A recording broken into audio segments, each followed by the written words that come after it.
الحمد للہ وکفا وسلام علی عبادہ الذین اصطفى اما بعد فاعوذ باللہ من الشیطان الرجیم بسم اللہ الرحمن الرحیم ففروا الی اللہ انی لکم منہ نذیر مبین وقال النبی صلی اللہ علیہ وسلم طوبى لمن وجد فی صحیفتہ استغفارا کثیرا صدق اللہ العظیم وصدق رسولہ النبی الکریم ونحن علی ذلک لمن الشاہدین والشاکرین والحمد للہ رب العالمین۔ درود شریف پڑھ لو۔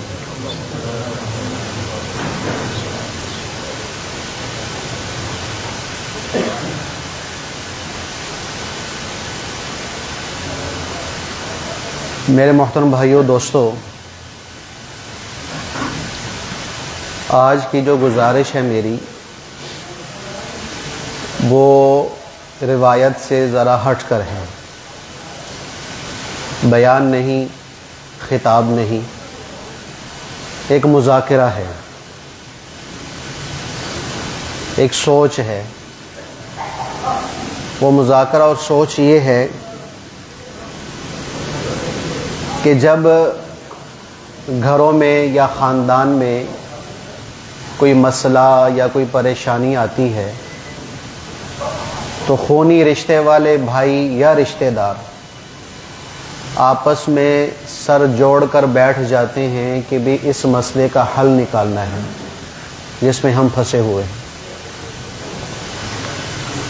تو چونکہ دینی اعتبار سے ہم سارے بھائی ہیں، اور کیا چھوٹا کیا بڑا، کیا امیر کیا غریب، کیا ملازم کیا مالک، سبھی پریشانیوں میں، مصیبتوں میں اور مسائل میں پھنسے ہوئے ہیں۔ تو آج کی یہ مجلس کہ ہم آپس میں ایک مذاکرہ کریں کہ ان مسائل سے کیسے نکلا جائے۔ ان مسائل کو بیان کرنا شروع کریں تو جمعہ اسی پہ ختم ہو جائے گا۔ مسائل سارے میرے آپ کے سامنے ہیں کہ ان مسائل سے کیسے نکلا جائے۔ پہلے میں اپنی رائے رکھ دیتا ہوں، پھر آخر میں آپ لوگوں نے بھی اس پر ضرور اپنی رائے دینی ہے کہ اس کا کیا حل ہے۔ اللہ جل شانہ سے عرض کیا کہ یا اللہ، آپ کے راضی ہونے کی کیا نشانیاں ہیں اور آپ کے ناراض ہونے کی کیا نشانیاں ہیں، کہ جب آپ اپنے بندوں سے راضی ہوتے ہیں تو ہمیں کیسے پتہ چلے گا کہ آپ راضی ہیں، اور جب آپ اپنے بندوں سے ناراض ہوتے ہیں تو ہمیں کیسے پتہ چلے گا کہ آپ ناراض ہیں۔ کیونکہ سپیکروں پر تو اعلان نہیں ہونا کہ بھی اللہ ناراض ہے بندو اللہ کو راضی کرو، نہ فرشتوں نے آ کے اعلان کرنا ہے، نہ آسمان سے کوئی صدائیں گونجنی ہیں کہ بھی اللہ ناراض ہے لہٰذا اللہ کو مناؤ۔ تو اب نشانیاں حضرت موسیٰ علیہ السلام نے اللہ سے پوچھی، تو اب اس نشانیوں کو غور سے سماعت فرمائیں۔ اللہ جل شانہ نے ارشاد فرمایا کہ اے موسیٰ علیہ السلام، جب میں اپنے بندوں سے، اپنے ماننے والوں سے، مسلمانوں سے، مومنوں سے جب راضی ہوتا ہوں تو اس کے راضی ہونے کی 3 نشانیاں ہیں۔ یہ راضی ہونا نہ ہونا اس کا تعلق اسلام سے ہے اور مسلمان سے ہے۔ عمل سے راضی ہونا نہ ہونا اس میں کافر کا کوئی عمل دخل نہیں، یہ ذہن میں رکھیے گا۔ تو پھر سمجھ یہ آئی کہ اللہ کے ناراض اور راضی ہونے کی نشانیوں کا تعلق میرے اور آپ کے ساتھ ہے، میرے اور آپ کے عمل کے ساتھ ہے، کافر اس بات کا مکلف نہیں۔ تو اللہ جل شانہ نے ارشاد فرمایا کہ اے موسیٰ، جب میں اپنے ماننے والوں سے راضی ہوتا ہوں تو اس کے راضی ہونے کی 3 نشانیاں ہیں۔ یا اللہ وہ کیا؟ فرمایا پہلی نشانی تو یہ ہے کہ جب میں راضی ہوتا ہوں تو اپنے بندوں پر حکمران، سربراہ یا بادشاہ ایسا مقرر کرتا ہوں کہ جو خود نیک اور دیندار ہوتا ہے، جو خود صالح اور عدل کرنے والا، انصاف کرنے والا، ظالم کے خلاف ننگی تلوار اور مظلوم کے لیے پناہ گاہ بننے والا ایسا حکمران مقرر کرتا ہوں، اور ایسی رعایا پر وہ رحم کرتا ہے جیسے باپ اولاد پر رحم کرتا ہے۔ وہ رعایا سے ایسی محبت کرتا ہے جیسے ماں اپنی اولاد سے محبت کرتی ہے، اور وہ رعایا کی بے چینی پر اور بے قراری پر یوں بے چین اور بے قرار ہوتا ہے جیسے والدین اولاد کی بے قراری پر بے قرار ہوتے ہیں۔ جیسے والدین اولاد کی بے چینی پر بے چین ہوتے ہیں، ایسا حکمران میں مقرر فرماتا ہوں کہ جو حکومت کر کے نہیں بلکہ عوام اور رعایا کی خدمت کر کے فخر محسوس کرتا ہے، کہ جو اپنے لیے وہ پسند کرتا ہے جو رعایا کے لیے پسند کرتا ہے، بلکہ جو رعایا کے لیے پسند کر رہا وہی اپنے لیے پسند کرتا ہے۔ فرمایا جب اس طرح کا حکمران میرے بندوں پر مقرر ہو جائے تو سمجھو کہ میں ان بندوں سے راضی ہوں۔ یہ میرا راضی ہونے کی پہلی نشانی ہے۔ اور اللہ نے یہ کوئی ہوائی فائر نہیں ہے کہ یا اللہ یہ کیسے نشانی ہوئی، کوئی دکھایا جائے، کوئی سمجھایا جائے، کوئی بتایا جائے کہ تاریخ میں اس کی کوئی مثال گزری بھی کہ نہیں گزری۔ تو جو انسان چیز دیکھے نہ سنے نہ پڑھے نہ اس پہ یقین نہیں کرتا، تو اللہ نے اس کو بنیاد راضی ہونے اور نہ ہونے کی بنیاد کہ ایسا حکمران جو خود نیک، عادل، انصاف پسند، مظلوم کے لیے پناہ گاہ اور عوام کے لیے رحم کرنے والا، کرم کرنے والا، محبت رکھنے والا، بے قرار ہونے والا، جیسے اولاد کے لیے والدین کرتے ہیں، اللہ نے اس کی مثالیں صحابہ سے قائم فرمائی ہیں۔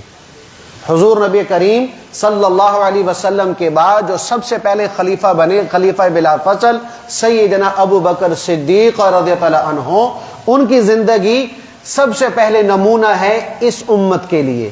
اس امت کے لیے سب سے پہلا معیار ہے کہ حکمران جب اللہ راضی ہوتا ہے تو کیسے ہوتا ہے۔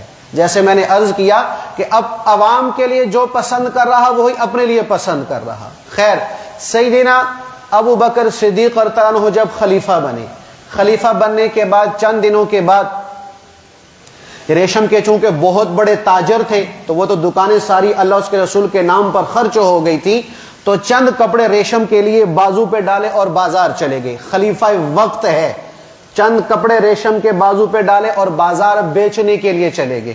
راستے میں حضرت عمر بن خطاب عنہ سے ملاقات ہو گئی۔ فرمایا ابو بکر کدھر؟ یا خلیفۃ رسول اللہ کدھر؟ کہا جی یہ کاروبار کرنے کے لیے، مزدوری کرنے کے لیے آیا ہوں، یہ بیچوں گا، کچھ پیسے آئیں گے تو گھر کا نظام چلے گا۔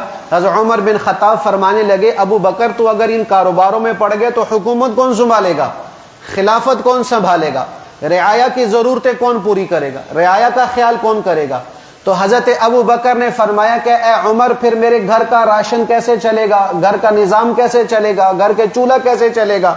حضرت عمر نے فرمایا ابو بکر غم نہ کرو، چلو حضرت ابو عبیدہ بن جراح رضی اللہ عنہ کے پاس جاتے ہیں، جس کو حضور نبی کریم علیہ السلام نے ارشاد فرمایا امین هذه الامہ، کہ میری امت کا سب سے بڑا امانت دار اگر ہے تو ابو عبیدہ ہے، چلو اس سے فیصلہ کرواتے ہیں۔ اب یہ دونوں حضرات ابو عبیدہ کے پاس تشریف لائے۔ ابو عبیدہ ابو بکر خلیفہ مقرر ہوئے، لیکن گھر کی روٹی چلانی ہے، چولہا چلانا ہے، تو اس کے لیے کیا نظام ہو، کیا ترتیب ہو؟ تو ابو عبیدہ فرمانے لگے کہ جو ایک عام عوام میں سے ایک مزدور کو جو روزانہ کی مزدوری ملتی ہے، نہ کم نہ زیادہ، اتنی مزدوری خلیفہ وقت کو دی جائے گی، اس سے بڑھ کر نہیں ہوگی، نہ 1 روپے کم نہ 1 روپے زیادہ۔ جتنا عام مزدور مزدوری لیتا ہے، دہاڑی لیتا ہے، اتنی دہاڑی وقت کا خلیفہ لے گا، وقت کا بادشاہ لے گا۔ اور حضور نبی کریم علیہ الصلوۃ والسلام کے بعد سب سے پہلا جو نائب بننے والا وہ بھی اپنے لیے یہی مزدوری مقرر کروائے گا، نہ 1 ٹکا کم ہوگا نہ 1 ٹکا زیادہ ہوگا۔ یہ اللہ کے راضی ہونے کی نشانی ہے۔ نظام شروع ہو گیا، مزدوری لے رہے ہیں، حکومت فرما رہے، گھر کا چولہا چل رہا ہے۔ ایک دفعہ بیوی نے عرض کر دی، خواہش کر دی، ابو بکر کچھ میٹھا کھانے کو دل کرتا ہے۔ خلیفہ وقت کی بیوی کہہ رہی ہے ابو بکر کچھ میٹھا کھانے کو دل کر رہا ہے، بیت المال میں مال موجود ہے، پیسے موجود ہیں، ایک حکم چلنا ہے کہ میٹھی چیزوں کی لائن گھر میں لگ سکتی ہے، لیکن قربان ابو بکر فرمانے لگے کہ اللہ کی بندی میرے پاس تو جو آتا ہے دیہڑی آتی تجھے دے دیتا ہوں، اس سے کچھ خرچہ چلا سکتے چلا لے، اس سے کوئی طرح نظام چل سکتا ہے تو چلا لے۔ تو بیوی نے کہا چلو ٹھیک ہے، جتنی روزانہ کی دیہڑی آتی ہے اس میں سے میں تھوڑا تھوڑا سائڈ پہ کرتی رہوں گی، جب اتنا ہو جائے کہ اس سے میٹھا مل سکتا ہے تو پھر میں اس سے میٹھا بنا لوں گی۔ خیر 10 دن لگے، 15 دن لگے، مہینہ لگا، انہوں نے چند پیسے اکٹھے کر لیے، اسی دیہڑی میں سے پیسے اکٹھے کر لیے۔ اکٹھے کرنے کے بعد ابو بکر سے عرض کرنے لگی کہ اے ابو بکر یہ لے پیسے، میں نے اپنے روز کی دیہڑی سے بچائے ہیں، تو اب اس کی کوئی میٹھی چیز لے آئیں۔ سن ابو بکر کی، اللہ الصمد، فرمایا تجربے سے یہ بات ثابت ہوئی ہے کہ اتنے پیسے ابو بکر کے گھر میں بیت المال سے زیادہ آتے ہیں، اتنا پیسہ ابو بکر کے گھر میں بیت المال سے زیادہ آتا ہے، لہذا یہ اضافی پیسہ ہے، سارا پیسہ لیا بیت المال میں جمع کر دیا۔ اور خزانچی سے کہا کہ آئندہ سے میری دہاڑی میں اتنے پیسے کم کر کے مجھے روز کی دہاڑی دینی ہے کہ میں اس سے کم پہ گزارا کر سکتا ہوں۔ یہ ہے وہ خلیفہ کہ جب ایسے لوگ مقرر ہوتے ہیں تو سمجھو یہ اللہ کے راضی ہونے کی دلیل، اللہ کے راضی ہونے کی نشانی ہے کہ عوام ایسی ہے، لوگ ایسے ہیں کہ جن سے اللہ خوش ہے، اس لیے اللہ نے ایسے حکمران سروں پر مسلط کر رکھے ہیں کہ جو عوام کی خدمت کو اپنے لیے سعادت سمجھتا ہے اور ضرورت مندوں کو، حاجت مندوں کو، بیواؤں کو، معذوروں کو، غریبوں کو ڈھونڈ ڈھونڈ کر خود جا کے خدمت کرتا ہے، بطور حکمران کے نہیں، بطور ملازم کے اور بطور خادم کے، کہ میری رعایا میں کوئی ایسا شخص کہ جس کے خدمت کے لیے کوئی مقرر نہیں ہے، جو معذور ہے، اپنی خدمت نہیں کر سکتا، اپنے کپڑے نہیں دھو سکتا، پیشاب پخانے سے وہ عاجز ہے، اس کو صاف کرنے سے، کھانے پکانے سے وہ عاجز ہے، اور گھر کی صفائی ستھرائی سے عاجز ہے، کوئی پانی بھرنے والا نہیں ہے، کوئی اس کے سر پہ تیل و کنگھی کرنے والا نہیں ہے۔ خلیفہ وقت یہ کہتا ہے کہ اس کی خدمت کروں گا بطور خلیفہ کے نہیں، بطور اس کے خادم کے، اور اس خدمت پر کوئی چرچا نہیں، کوئی واویلا نہیں، کوئی کانوں کان خبر نہیں کہ کرنے والا کون ہے، نظام چلانے والا کون ہے، ضرورتیں پوری کرنے والا کون ہے۔ اندھیرے میں اللہ کو راضی کرنے کے لیے یہ حکمران اٹھے گا اور اس معذور کی خدمت کرے گا۔ فرمایا جب اس طرح کے حکمران آ جائیں، لوگوں سنو، اللہ کا اعلان ہے کہ میں تم سے راضی ہو گیا۔ ابو بکر صدیق عنہ کا زمانہ ہے، حضرت عمر بن خطاب عنہ نے پورے مدینہ کو کھنگالا، ٹٹولا کہ کون سا ایسا گھر یا کون سی ایسی عورت یا مرد جو معذور ہو، خدمت کے لیے اس کو کسی شخص کی ضرورت ہو تو میں اس کی خدمت کروں۔ بڑی مشکل سے ایک عورت کا گھر ملا جو بوڑھی بھی ہے، نابینا بھی ہے، بالکل بے آسرا ہے، لاچار ہے، خدمت کرنے والا کوئی نہیں، آگے پیچھے کوئی نہیں۔ حضرت عمر بن خطاب کہا چلو تہجد کے وقت جاؤں گا، جب اندھیرا ہوگا کوئی نہ دیکھے گا۔ تہجد کے وقت گئے، گھر میں داخل ہوئے تو دیکھا سارا گھر صاف ستھرا، صفائی ہو چکی، گھڑوں میں پانی بھرا ہوا، اماں کو بھی آرام سے صاف ستھرا کر کے لٹایا ہوا اور پیٹ اس کا بھرا ہوا۔ بڑے حیران کہ ادھر کون آ گیا؟ کہا چلو اگلے دن کچھ پہلے آتا ہوں۔ اگلے دن گئے تو گھنٹہ 2 گھنٹے پھر پہلے آئے، جب پہنچے تو دیکھا پھر ساری صفائی ستھرائی ہوئی، گھڑے پانی سے بھرے ہوئے اور کپڑے سارے دھوئے ہوئے، اور اماں سکون سے سو رہی کھا پی کر۔ کہا یہ کون چلا گیا؟ پھر کیا تیسرے دن کیا کیا؟ عشاء کے فوراً بعد جا کے بیٹھ گئے، عشاء کے فوراً جا کے اندھیرے میں اس اماں کے گھر کے قریب بیٹھ گئے کہ دیکھو تو صحیح یہ کون آ رہا ہے کہ جو مجھ سے پہلے سارا نظام چلا رہا ہے۔ فرمایا کچھ اندھیرا زیادہ ہوا تو میں نے ایک شخص دیکھا کہ وہ گھر میں آیا، اندر داخل ہوا، ساری صفائی ستھرائی کرنے کے بعد جب گھر سے باہر نکلا، دائیں بائیں دیکھا تو کپڑا منہ پہ ڈالنے لگے۔ تو فرمایا جب کپڑا منہ پہ ڈالنے لگے تو میں دیکھا اور میں نے پہچان کے کہا ہاں یہ ابو بکر ہی ہے، میں ہی کہوں کہ یہاں کون آ سکتا ہے؟ ابو بکر مجھے یقین تھا کہ تیرے علاوہ یہاں کوئی نہیں آ سکتا۔ یہ خلافت کے زمانے کی بات عرض کر رہا ہوں۔ جب اس طرح کے خلیفہ ہوں گے تو یہ اللہ کے راضی ہونے کی نشانی ہے، اللہ کے راضی ہونے کی دلیل ہے۔ آج ہمارا یہ حال ہے، حکمرانوں کو تو چھوڑو، ہمارا یہ حال ہے کہ رمضان میں جب کسی کو راشن دیتے ہیں، ایک آٹے کی بوری ہوتی ہے، دینے والے 10 ہوتے ہیں، لینے والا 1 ہوتا ہے، اور وہ یوں سوچتا ہے کہ زمین پھٹے میں اس کے اندر چلا جاؤں، اور 10 کیمرے اس کو لگے ہوتے ہیں، اور سوشل میڈیا پر وہ تصویریں وائرل ہو رہی ہوتی ہیں۔ کیوں جی؟ ان 10 آدمی نے 10 کلو کا آٹا دے کر اس پر سخاوت کا پہاڑ توڑا ہے اور حاتم عطائی کی قبر کو لات ماری ہے. ہمارا یہ حال ہوتا ہے.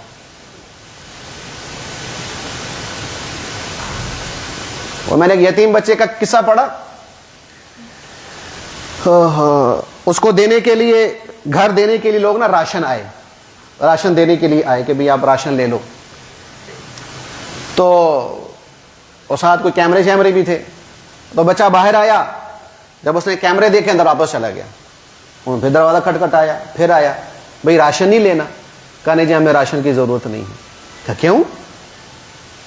کہا آپ کے راشن ملنے کے بعد, دینے کے بعد اور ان تصویروں کے لینے کے بعد ہمارا گلی محلے سے گزرنا مشکل ہو جاتا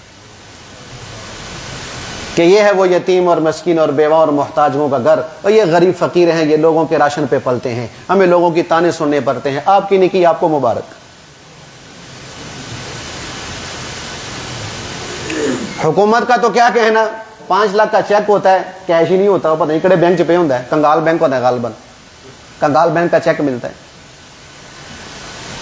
تو یہ حکمران ہوں گے کہ جو خدمت کریں گے کہ کسی کو کانوں کان خبر بھی نہیں ہوگی. حضرت ابو بکر صدیق کا جب انتقال ہوا نا, تو حضرت عمر بن خطاب کو تو پتہ تھا اس گھر کا.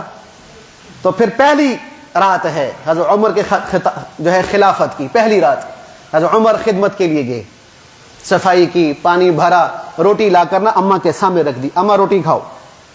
اماں رو پڑی. کہا تو کل والا نہیں لگتا. کہا تو نابینا ہے, تجھے کیسے پتا؟ کہ وہ روٹی کا لقمہ توڑ کر میرے منہ میں ڈالتا تھا. تو نے جب سامنے رکھا روٹی کا لقمہ میرے منہ میں نہیں ڈالا, میں سمجھ گئی کہ تو کل والا نہیں. عمر رو پڑے, فرمائے ہاں اماں تو سچ کہہ رہی ہے, میں کل والا نہیں ہوں, میں کل والا نہیں. یہ حکمران کس چیز کی نشانی ہے بھائی؟ اللہ کے راضی ہونے کی نشانی, کہ اللہ راضی ہے. اللہ اکبر. بیت المال کے مال کو اپنے لیے یوں سمجھے گا وہ حکمران جیسے یتیم کا مال ہوتا ہے. جس عوام سے اللہ راضی ہوگا اس پر ایسا حکمران مقرر ہوگا کہ جو بیت المال کو اپنے لیے یوں سمجھتا ہو جیسے یتیم کا مال. یتیم کے مال کے بارے میں قرآن نے کہا ہے کہ من کانا غنیا فلیستعفف ومن کانا فقیرا فلیاکل بالمعروف. کہ پہلے زمانے میں حضور صلی اللہ علیہ وسلم کے بعد یا حضور کے زمانہ میں, صحابہ کے زمانہ میں کوئی بچہ یتیم ہوتا اور وہ چچا کے پرورش میں آ جاتا, اس کے یتیم کے پاس کچھ مال ہوتا, تو اس مال کو حفاظت بھی کرنی ہوتی, اس مال سے نظام بھی چلانا ہوتا تاکہ یہ کل کو بچہ بالغ ہو تو یہ اپنی ضرورتوں میں اس مال کو استعمال کر سکے. تو اس مال کو وہ کاروبار میں استعمال کرتے تھے. بعض چیزیں ایسی ہوتی تھی کہ اس کو کھایا نہ جاتا تو وہ خراب ہو جائے گا. تو اب صحابہ پریشان ہیں کہ کیا کریں, زیادہ نہ ہو جائے, کم نہ کھا لیں, زیادہ نہ کھا لیں, زیادہ ہماری طرف سے ان پر کوئی ظلم زیادتی نہ ہو جائے. تو اللہ نے یہ اصول بیان فرما دیا کہ دیکھو جس کی پرورش میں یتیم ہے اور اگر وہ مالدار ہے تو اس کو کوئی ضرورت نہیں ہے کہ اس کے مال میں سے ذرہ برابر بھی استعمال کرے, بہت بہتر ہے کہ اس کے مال سے پرہیز کرے. ہاں اگر غریب ہے یہ خود کہ اب اس کا کاروبار چلائے, کہ اپنا نظام چلائے, اس کا خیال رکھے کہ اپنا خیال رکھے. اگر وہ غریب محتاج ہے تو قرآن نے اصول بیان فرمائے فلیاکل بالمعروف, کہ اتنا کھاؤ جتنی تمہیں ضرورت ہے, ضرورت سے زیادہ نہیں لینا, ضرورت نہیں ہے تو پھر بھی استعمال نہیں کرنا. یہ یتیم کے مال کے لیے قرآن نے اصول بیان فرمایا. جب حکمران ایسا ہو کہ جب اللہ ان سے راضی ہو تو وہ حکمران مقرر ہوگا, تو وہ حکمران بیت المال کے مال کو اپنے لیے یوں سمجھے گا جیسے یتیم کا مال ہوتا ہے. کیا مطلب؟ کہ ضرورت نہیں ہوگی تو ہاتھ تک نہیں لگائے گا, ضرورت ہوگی تو صرف ضرورت کے بقدر نکالے گا, نہ ضرورت سے زیادہ لے گا نہ کم لے گا. کیوں؟ کہ وہ اپنے لیے یتیم کے مال کی طرح اس کے مال کو سمجھ رہا ہے. دلیل حضرت عمر بن خطاب رضی اللہ عنہ لوگوں سے کہا کرتے تھے, اے لوگو میں بیت المال کا مال اپنے لیے یوں سمجھتا ہوں جیسے یتیم کا مال ہوتا ہے, کہ جب مجھے ضرورت نہیں ہوتی میں بیت المال کا منہ نہیں دیکھتا, اور جب مجھے ضرورت ہوتی ہے میں ضرورت کے مطابق لیتا ہوں, ضرورت سے زیادہ نہیں لیتا. پھر عملاً کر کے دکھایا, بیمار ہوئے, پیٹ میں تکلیف شروع ہو گئی, حکیم کو بلایا گیا.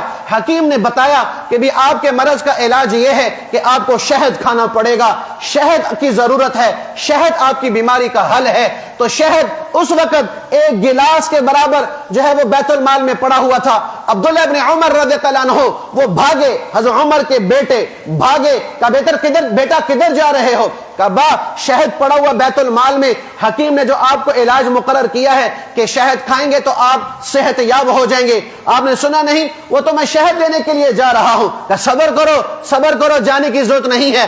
اسی بیماری میں اٹھے ہیں, مسجد نبوی میں گئے ہیں, متعلقہ لوگوں کو جمع کیا ہے. کہا لوگوں ایک عرض ہے, ایک درخواست ہے, وقت کا خلیفہ, وقت کا بادشاہ عرض کر رہا ہے, مولوی صغیر نہیں ہے, کوئی عام آدمی نہیں ہے. کہا سنو, میرے پیٹ میں تکلیف ہے, مجھے یہ مرض ہے, حکیم نے یہ اجازت دی ہے, حکیم نے یہ تجویز کیا ہے کہ شہد کھا لو صحت ہو جائے گی.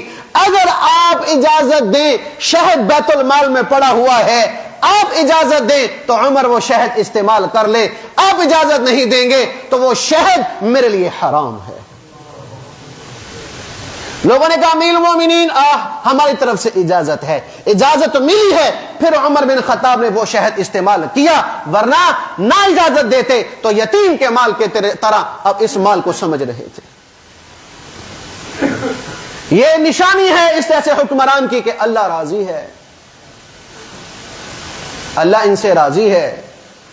یہ دلیل ہے راضی ہونے کی کہ ذاتی جاگیر نہیں سمجھتا بیت المال کو, سب سے زیادہ اپنے آپ کو مستحق نہیں سمجھتا کہ بیت المال کا سب سے زیادہ مستحق تو میں ہوں, کہ مجھ سے غریب کون ہے, مجھ سے فقیر کون ہے, مجھ سے لاچار کون ہے, مجھ سے زکوٰۃ کا مستحق کون ہے, لہذا بیت المال میرا مال ہے بھائی, پہلے میں پھر عوام. نہیں, پہلے عوام پھر میں. اس طرح کا حکمران, یہ دلیل ہے کہ اللہ کیا ہے بھائی, راضی. اللہ اکبر. یہ توشہ خان کا نام سنے نا, ایک توشہ خان ہوتا ہے, ایک توشہ خانہ ہوتا ہے, اس کا نام سنے کہ نہیں سنا بھائی؟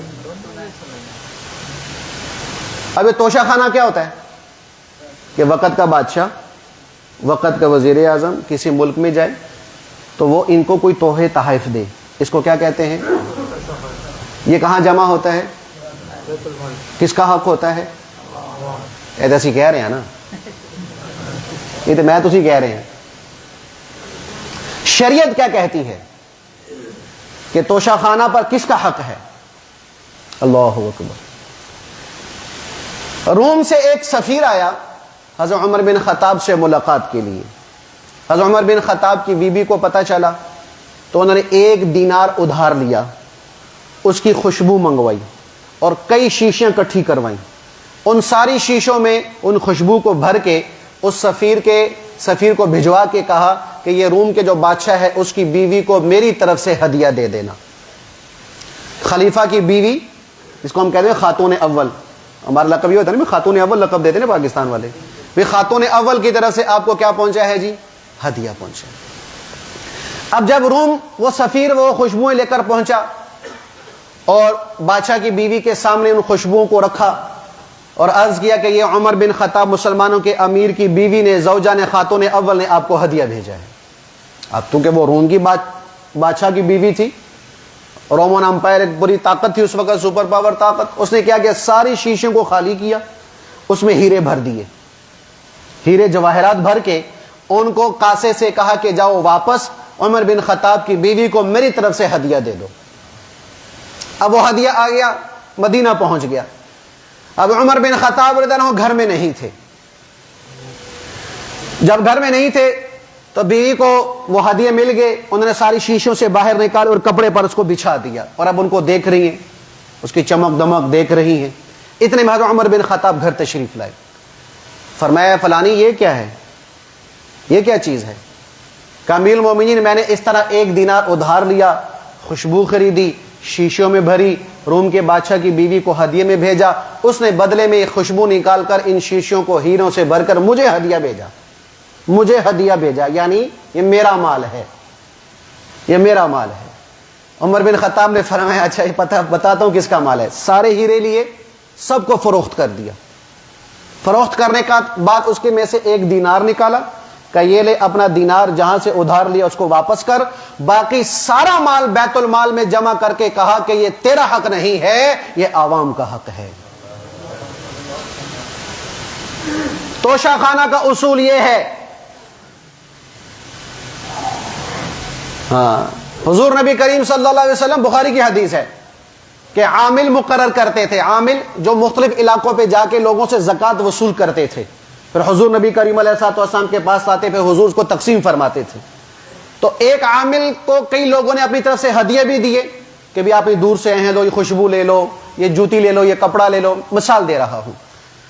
تو وہ اب سارا مال لے کر واپس آئے حضور نبی کریم علیہ الصلوۃ والسلام کے پاس کہ یا رسول اللہ، یہ زکوٰۃ، یہ صدقہ، یہ خیرات اور یہ میرا مال ہے۔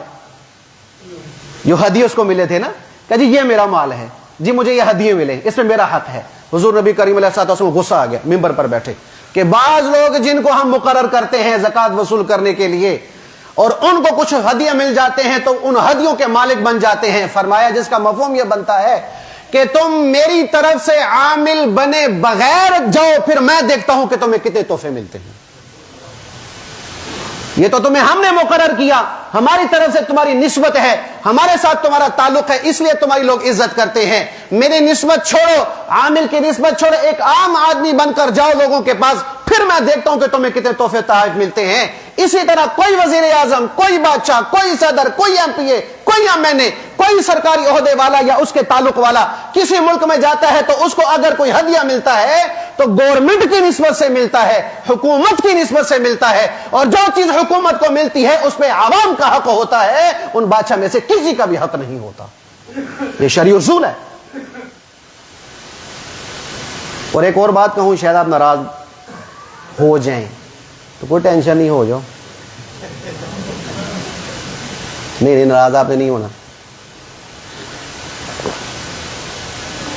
2019 کی رپورٹ نکلی ہے، 2019 سے لے کر 2022 تک یا 23 تک کی رپورٹ نکلی ہے کہ جن حضرات نے، محترم حضرات، حاجی حضرات، حاجی سمجھتے نا بھائی، ہمارے امیر المومنین حضرات تو پاکستان کے حکومت میں ہوتے ہیں، جن لوگوں نے توشہ خانہ سے جو کچھ لیا ہے سب کی لسٹ موجود تھی، فلاں نام فلاں چیز لی، فلاں نام فلاں چیز، فلاں نام فلاں چیز۔ اللہ کی قسم مجھے فخر ہے اور ہونا بھی مجھے چاہیے، اور آپ بھی ذرا ایمان سے فیصلہ کیجئے کہ ان پوری 4-5 سالہ لسٹ میں جنہوں توشہ خانہ سے حصہ لیا، مولانا فضل الرحمان کا نام نہیں تھا، اس کا نام نہیں تھا۔ پھر کہتے ہیں مولوی نے کیتا کی ہے، یہ مولوی فضل الرحمان نے، ہم نے دیا کیا ہے؟ اس لیے نہیں علماء ان کے دیوانے، نام ہی نہیں اس بندے کا۔ تو اس لیے بھائیو، چلو بات دائیں بھائی ہو جائے گی۔ تو اللہ کے راضی ہونے کی نشانی کیا ہے بھائی؟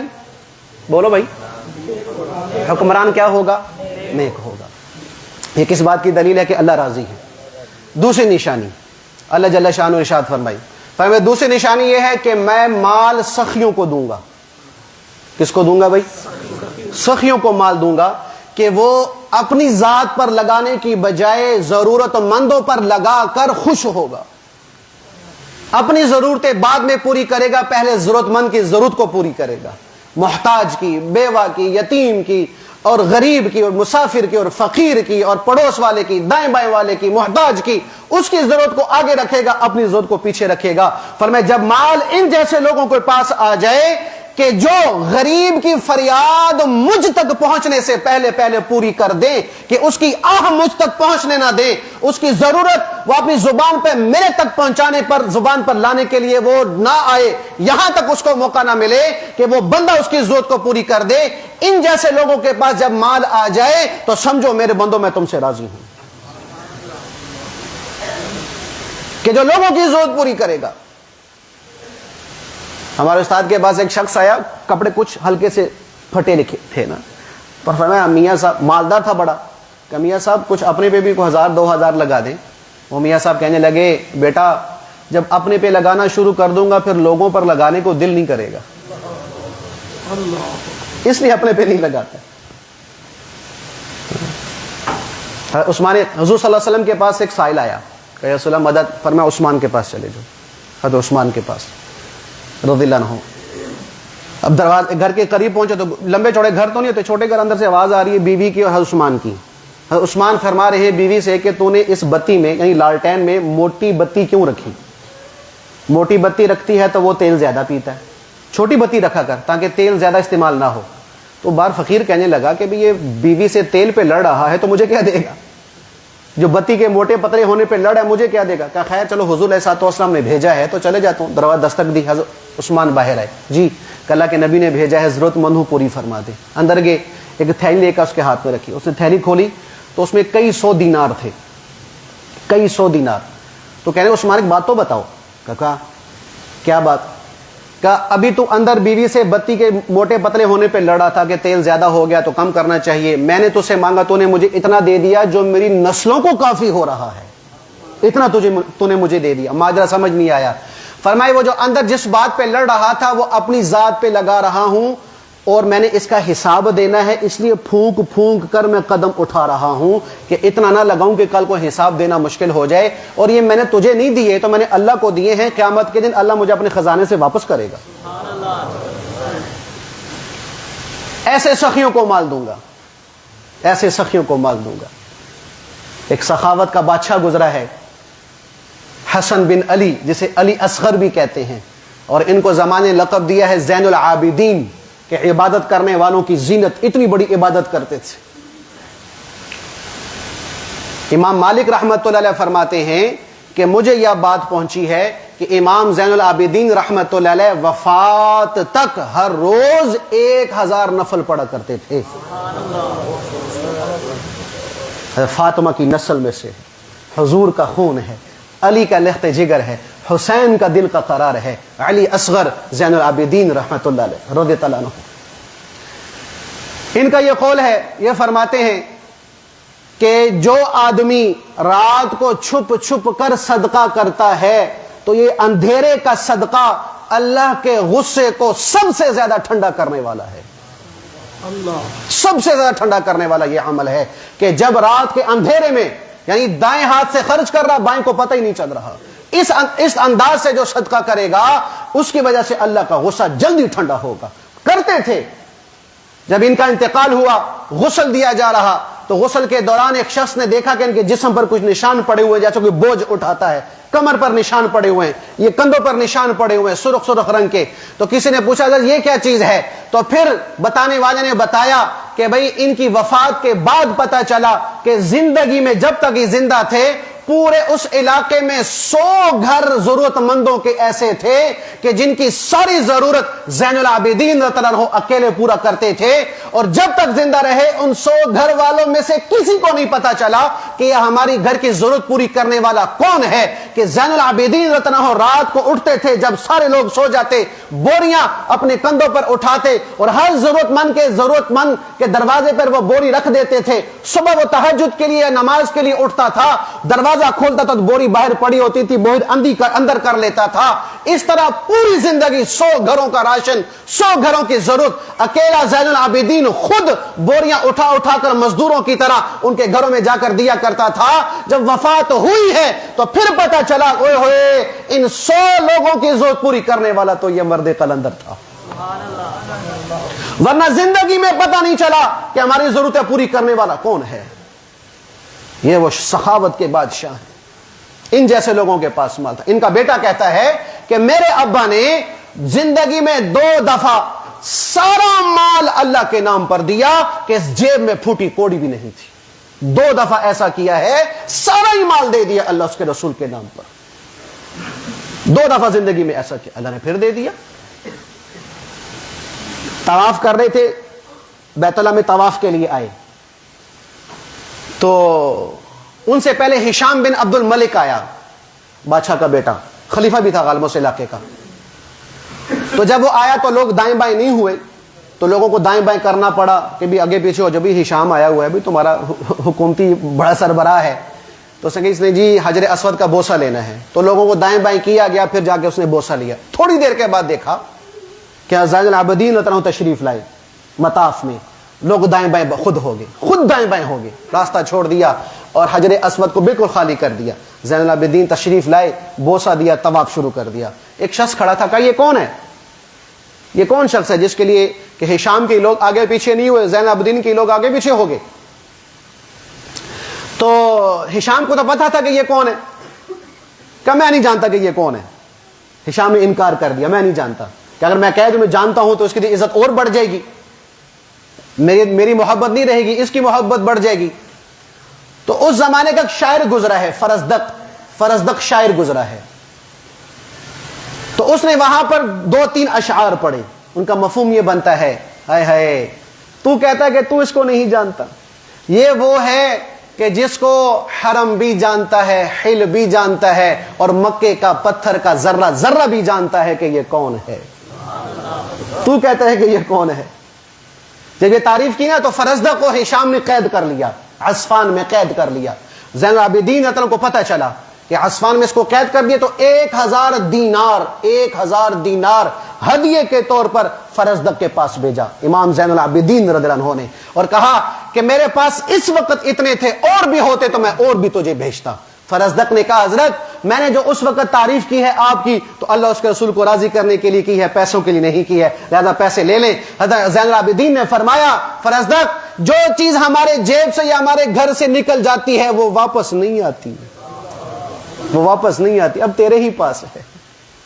اسی اشعار میں سے ایک شعر اس نے یہ کہا کہ یہ وہ لوگ ہیں, یعنی سخاوت کے یہ وہ بادشاہ ہیں کہ ان کی زبان پر نہیں صرف تشہد میں آتا ہے کہ اشہد اللہ الہ الا اللہ, کہ اے اللہ میں گواہی دیتا ہوں کہ تیرے سوا کوئی معبود نہیں.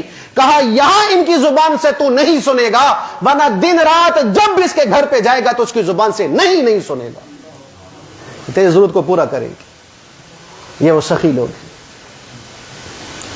صحابہ بیٹھے تھے تو حاتم طائی کی سخاوت کا قصہ شروع ہو گیا کہ حاتم طائی بڑا سخی, اپنے زمانے کا بڑا سخی تھا, نیک بھی تھا. کہا جی اس کے گھر کے, مثال دے رہا ہوں, گھر کے 10 دروازے ہیں, اس کے گھر کے بڑے دروازے ہوتے تھے, ایک گھر کے بڑے دروازے ہوتے تھے.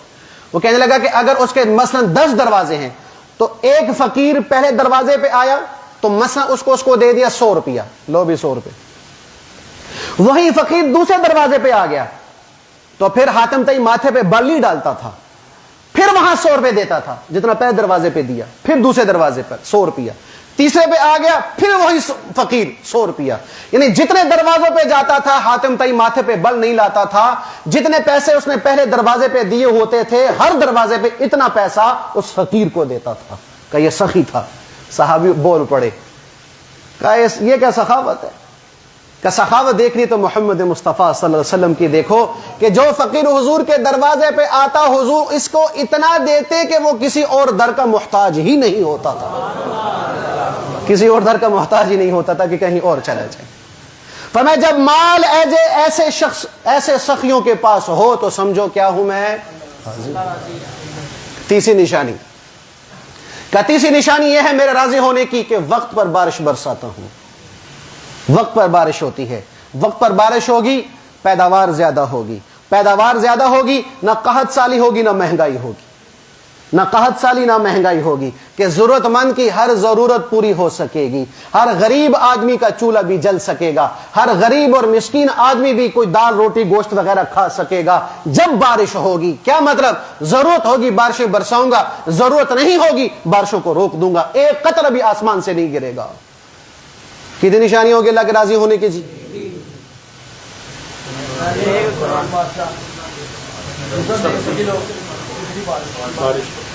یا اللہ آپ کے ناراض ہونے کی کیا نشانی ہے؟ سنو بھائی, ناراض ہونے کی کیا نشانی؟ فرمایا ناراض ہونے کی بھی 3 نشانیاں ہیں. یا اللہ وہ کیا؟ فرمایا پہلی نشانی یہ ہے کہ میں حکمران ایسا مسلط کرتا ہوں کہ جو ظالم ترین ہوتا ہے, نہ اہل ترین ہوتا ہے, اور اپنے آپ کو سب سے زیادہ فقیر سمجھتا ہے, عوام کا پیٹ کاٹ کر اپنا پیٹ بھرتا ہے, عوام کے منہ کا لقمہ چھین کر اپنے اولاد کے منہ میں ڈالتا ہے, عوام کی زندگی اور موت کا اس کو کوئی پرواہ نہیں ہوتا کہ بھوکے سو رہے ہیں کہ پیاسے, ننگے سو رہے ہیں کہ کپڑے پہن کے، چھت کے ساتھ چھت کے نیچے سو رہے ہیں کہ بغیر چھت کے، اور ان کی ضرورتیں پوری ہو رہی ہیں کہ نہیں ہو رہی، ان کے جتنے اخراجات ہیں وہ گورنمنٹ پوری کر رہی ہے کہ نہیں کر رہی، اتنی آمدن جتنی ان کو مل رہی ہے کیا اتنی آمدن میری بھی ہے کہ نہیں، جتنی مزدوری کی مزدوری ہے کیا اتنی مزدوری میری بھی ہے کہ یہ نہیں، اس کو کوئی پرواہ نہیں ہوتی۔ اس نے بیت المال سے سب سے پہلے اپنا پیٹ بھرنا ہوتا ہے، پھر اپنی 7 نسلوں کے لیے اس نے جمع کرنا ہوتا ہے۔ پر جب اس طرح کا حکمران آئے گا کہ جو عوام کو مشورہ دے گا بھی مہنگائی ہو گئی ہے کیا کرو جی، روٹی آٹا مہنگا ہو گیا بھئی روٹی نہ کھاؤ بھئی ڈبل روٹی کھاؤ، جی ٹماٹر مہنگے ہو گئے ہیں جی نہ ٹماٹر کھاؤ بھئی دہی کھاؤ، جی دھنیا مہنگا ہو گیا تو کیا کرو بھئی دھنیا کے بغیر سالن نہیں پکتا، دھنیا چھوڑ دو، اور بھائی چینی مہنگی ہو گئی ہے تو کوئی بات نہیں جی، جہاں تم 2 چمچے چینی ڈالتے تھے 1 ڈال لو، جہاں آٹا مہنگا ہو گیا، روٹی مہنگی ہو گئی، جہاں تم دن میں 3 ٹائم کھاتے تھے 1 ٹائم کھا لو۔ عوام کو ترغیب دیں گے، عوام کا ذہن بنائیں گے کہ تم قربانی پر آؤ، تم مشقت برداشت کرو، تم فاقہ برداشت کرو، تم اپنی ضرورتوں کو کم کرو، تم اپنی خواہشات کو کم کرو، تم اپنی حاجتوں کو کم کرو اور تنگی پہ گزارا کرو، اور خود اتنا بے ایمان ہوگا کہ اپنے لیے 3 وقت کا کھانا ہوگا اعلیٰ سے اعلیٰ، اپنی لباس ہوگا تو اعلیٰ سے اعلیٰ، سواری ہوگی تو اعلیٰ سے اعلیٰ، رہائش ہوگی تو اعلیٰ سے اعلیٰ، کہ زبان سے آدھی زبان سے اس کی نسل کوئی بات کرے گی تو بیت المال سے یوں مال لے گا جیسے باپ کا مال ہوتا ہے، ذاتی مال ہوتا ہے، یوں مال لے کر اولاد کی خواہش کو پوری کرے گا۔ فرمایا جب اس طرح کا حکمران آ جائے سمجھو لوگو میں تم سے ناراض ہو چکا ہوں۔ میرے خیال سے پاکستان سے تو اللہ 70 سال سے ہی ناراض ہے بھائی۔ ہم تو ہمیشہ یہی سنتے ہیں کہ بھی اگلا آئے گا تو حالات اچھے ہو جائیں گے، یہ اچھا ہے، یہ اچھا ہے۔ ساڑی مثال والا کی پنجابی سے کہندے نا، ایک نے چپیڑ منہ تے ماری ہوئے نا، دوسرا مارنا سے پچھلی بھول جانے ہیں، ساڑا یہ حال ہے۔ 70 سال سے ہم تھپڑ کھا رہے ہیں، 70 سال سے کوئی ہمیں ہوش نہیں آ رہی۔ تو یہ جو میں نے آپ کو باتیں بتائی ہیں نا کہ بھئی آٹا مہنگا ہو گیا، روٹی نہ کھاؤ ڈبل روٹی کھاؤ، یہ سنیں ان کن کے فتوے جاتے ہیں، آپ کے حکمرانوں کے ہیں جو عوام کو یہ ترغیب دے رہے تھے۔ اور اپنا دسترخوان دیکھو 50 قسم کے کھانے پڑے ہوتے ہیں، عوام بھوکی مر رہی ہوتی۔ اس لیے پھر ان حکمرانوں کو عوام کی حفاظت کی نہیں اپنی حفاظت کی ضرورت ہوتی ہے۔ صلاح الدین ایوبی رحمۃ اللہ فرمایا کرتے تھے کہ جب حکمران عادل ہوگا اسے اپنے جان کی کوئی فکر نہیں ہوگی، اس کے لیے اپنے لیے کہ مجھ پہ کوئی قاتلانہ حملہ کر دے گا، خود کش حملہ کر دے گا، مجھے اڑا دے گا، کوئی ڈر نہیں ہوگا کیونکہ عدل کر رہا ہوں۔ حکمران عادل نہیں، سب سے زیادہ اس کو اپنی جان کی فکر ہوگی کہ اللہ اکبر کا نام سنتے ہی بھاگیں گے کہ آ گیا جی خود کچھ دھماکہ۔ یہ ٹرمپ کے ساتھ نہیں ہوا تھا، سوشل میڈیا پر اس کی ویڈیو وائرل ہے کہ وہ خطاب کر رہا ہے، دائیں بائیں لوگ کھڑے، ہلکی سے ایک آواز آئی، دائیں بائیں دیکھا دوڑا کہ لو بھی حملہ ہو لگا جی میرے تھے۔ پتہ ہے عدل نہیں کر رہے، عدل نہیں کر رہے۔ جب حکمران اس طرح کے ہوں گے تو اللہ کیا ہوگا بھائی؟ اس لیے بھائیو الیکشن آ رہے ہیں، الیکشن آ رہے ہیں، اللہ کا واسطہ ووٹ کیا ہے؟ ووٹ پتہ ہے؟ ووٹ تمہاری گواہی ہے کس بات کی؟ کہ جس کو میں ووٹ دے رہا ہوں یہ دین کے اعتبار سے بھی بڑا اچھا ہے، دنیا کے اعتبار سے بھی بڑا اچھا ہے۔ میں گواہی دے رہا ہوں سچا ہے، امانت دار ہے، امین ہے، صادق ہے اور عوام کی خدمت کرنے والا ہے اور اپنی ضرورتیں پیچھے رکھ کر عوام کی ضرورتوں کو پہلے پورا کرنے والا ہے۔ یہ ووٹ دینے کا مطلب ہے، صرف پرچی ڈالنا نہیں۔ اب اندازہ لگو کہ میں کس کے حق میں گواہی دے رہا ہوں، سچی ہے کہ جھوٹی، وہ اس گواہی کا حقدار ہے کہ یا نہیں، قیامت کے دن سوال ہوگا۔ اس لیے اللہ کا واسطہ علماء کو آگے لاؤ، علماء کو آگے لاؤ، دین کی بہاریں دیکھنی ہے، علماء کو آگے لاؤ۔ اور مولانا کہ اللہ جل شانہ نے اس زمانے میں جو علماء سے بیزار، دین سے بیزار اور دیندار طبقے سے بیزار ہیں، ان لوگوں کا منہ بند کر دیا کہ مولوی کیسے حکومت کریں گے۔ اللہ طالبان کی حکومت قائم کر کے ان کے منہ پہ تماچا مارا ہے کہ حکومت کرنی تو ایسے کرو۔ ہمارے ایک دوست ہیں مفتی صاحب جانتے ہیں، مولانا فضل الرحمان صاحب، وہ بات بتا رہے تھے، انہی سے میں نے سنی کہ چیف جسٹس افغانستان کا چیف جسٹس ہے، اس سے ملاقات کے لیے گئے ہیں ساتھی، چیف جسٹس سے. کس تھے بھائی؟ چیف جسٹس صاحب سے ملاقات کرنے کے لیے. کھانے کا وقت ہوا, دسترخوان لگا, چھوٹا سا روٹی کا ٹکڑا اور بینگن کا سالن آیا. بینگن کا سالن, بتاؤں باتنگڑ, اس کا سالن چیف جسٹس کے سامنے پڑا ہوا ہے اور آرام سے کھا رہا. شام کا کھانا آلو اور یہ ٹھیپر کو کیا کہتے ہیں, شلجم. آلو اور شلجم مکس سالن آ گیا. آلو اور شلجم مکس سالن آ گیا. تو چیف جسٹس نے یوں اس باورچی کو دیکھا. کیا مطلب کہ دو سبزیاں کٹھی کیوں پکائیں؟ تو وہ باورچی کہنے لگا حضرت یہ گونگلو خراب ہو رہے تھے, شلجم خراب ہو رہے تھے, اس سے میں نے پکا دیے تاکہ یہ ضائع نہ ہو جائے.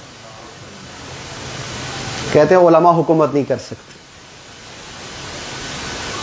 نائب وزیر اعظم کو میں نے دیکھا, اس کا افغانستان کا نائب وزیر اعظم, اللہ کی قسم اس نے وہ جوتی پہنی ہوئی ہے پلاسٹر کی جو ہمارے ہاں 150 کی ملتی ہے. وہ جوتی پہن کر نائب وزیر اعظم عوام کی خدمت کر رہا ہے. اللہ منہ پہ تالے لگوا رہا ہے کہ علماء کو حکومت دو, انصاف قائم ہو. نسلوں کی نسلیں ان کی جو ہے وہ جنگوں میں جوان ہوگی, کوئی شہید ہو گئی, 40 سال سے بیچارے لڑ رہے ہیں, 40 سال کے بعد حکومت ملی ہے. جاؤ دیکھو 1 روپیہ بھی افغانستان پہ قرضہ نہیں ہے, 1 روپے کا بھی قرضہ نہیں ہے. اور پتہ نہیں پہلا بجٹ پیش کیا کتنے ارب کا بجٹ پیش کیا ہے. جو مزدور کی تنخواہ وہی بادشاہ کی تنخواہ, جو مزدور کی تنخواہ وہی چیف جسٹس کی تنخواہ, جو مزدور کی تنخواہ وہی وزیر اعظم کی تنخواہ. کوئی لمبا چوڑا پروٹوکول نہیں ہے. اکیلے بازاروں میں پھر رہے ہیں. کون ہے جی؟ گورنر صاحب. زمین پر بیٹھ کے مسئلے حل کر رہے ہیں. کون ہے جی؟ گورنر صاحب. تو علماء کو آگے لاؤ گے تو یوں ہوگا, ورنہ کیا ہوگا. رات ہم تھے رائے گڑھ میں, ایک جملہ میرے کان میں ابھی تک گونج رہا ہے. ناراض نہیں ہونا. اچھا بھائی, سب کی بات نہیں کر رہا, سب کی بات نہیں کر رہا, 5 انگلیاں برابر نہیں ہوتی. انہوں نے ایک بات فرمائی کہ حکمران عیاش پرست کب ہوتا ہے؟ جب عوام عیاش پرست ہوتی ہے. عوام ہو جنید بغدادی جیسی اور اس پر حکمران حجاج بن یوسف جیسا آ جائے, نہیں ہو سکتا. حکمران عوام ہو ساری عیاش پرست اور اس پر حکمران عمر بن خطاب جیسے آ جائے, یہ بھی نہیں ہو سکتا. جیسے میں آپ ہوں گے ویسا حکمران آئے گا. مولانا سرفراز خان صفدر صاحب رحمۃ اللہ علیہ, ان کی بات بتائی شخص نے کہ ہمارے علاقے کے مولوی صاحب الیکشن کے لیے کھڑے ہو گئے, تو میں دیہاتوں میں چلا گیا تو چودھری صاحب سے ملاقات کی. چودھری کا یہ ہوتا ہے جدھر چودھری ادھر عوام. تو میں کبھی چودھری سے ملتا ہوں کہ یا تو دائیں بائیں جاتا ہے تو یہ مولوی صاحب کھڑے, ان کے ساتھ تعاون کرتا کہ کوئی اسلامی نظام ترتیب بن سکے. تو کہ دوپہر کے وقت ہم چلے گئے, کھانا شانا ہم نے کھایا, تو میں نے بات رکھی. مولانا سرفراز صاحب فرمانے لگے, میں نے بات رکھی کہ حضرت ہم آپ کے پاس لیے ہیں کہ یہ مولوی صاحب کھڑے ہیں الیکشن پر, تو آپ کے پیچھے پوری قوم ہے, تو آپ اپنی قوم سے کہیں ووٹ ان کو ڈالو. تو وہ چودھری صاحب کہنے لگے, مولوی صاحب دوپہر کا کھانا کھا لیا؟ جی. شام کا بھی کہتے ہیں تو میں تیار کرتا ہوں, ووٹ میں نے نہیں دینا, ووٹ آپ کو نہیں دوں گا. کیوں؟ کہ میں نے کل کو چوری کرنی, چکارا کرنا ہے, ڈاکہ ڈالنا ہے, قتل کرنا ہے, ناجائز قبضے کرنے ہیں, شراب پینی ہے, زنا کرنی ہے, تو مولوی صاحب میرے حق میں گواہی دیں گے؟ مولوی صاحب مجھے بچانے کے لیے آئیں گے؟ مجھے تو وہ آدمی چاہیے کہ جو یہ میں کام کروں وہ میری پیچھے سے سپورٹ کرے, مجھے بچائے. بتاؤ بھئی, اب حکم عوام ایسے ہوگی تو حکمران اسے رونا دھونا چھوڑو کہ فلاں یہ کر گیا, فلاں یہ کر گیا, فلاں آئے گا تو یہ ہوگا, فلاں آئے گا تو نہیں. اپنے آپ کو پہلے ٹھیک کرو بھائی. اللہ تمہیں حکمران ایسا دے گا جو تمہاری روئے گا, تڑپے گا. دوسری نشانی ناراض ہونے کی کہ مال بخیلوں کو دیتا ہوں, بخیلوں کو دیتا ہوں. بخیل کی 2 قسم, ایک ہوتا ہے بخیل, ایک ہوتا ہے شحیح. بخیل کسے کہتے ہیں؟ جو اپنی ذات پہ کچھ نہ کچھ لگاتا ہے, لوگوں پہ نہیں لگاتا. ایک ہوتا ہے شحیح, شح, یہ بخیل کا باپ ہوتا ہے, جو اپنے پہ بھی نہیں لگاتا, لوگوں پہ بھی نہیں لگاتا. ایسے لوگ ہیں, یقین مانے. ایسے مالداروں کو دیکھا, دل کرتا ہے پیسوں جے جو پیسے کٹ کے زکات دینا آتے ان دے دیا. ایسے مالداروں کو دیکھا ہے. پختوں کی خبر ہے کہ نہیں, پیسوں نسخہ دے, شکل ہو رہا کہنا تھا کہ زکات رکھ مجھے. ایسے لوگ ہیں. ادھر نے میری پشتو سبحان اللہ کہ اچھا دو نشانیاں سمجھ آئی. تیسری نشانی کیا ہے کہ میں بارشیں روک لیتا ہوں, وقت پر بارش نہیں برساتا, جب ضرورت نہیں ہوتی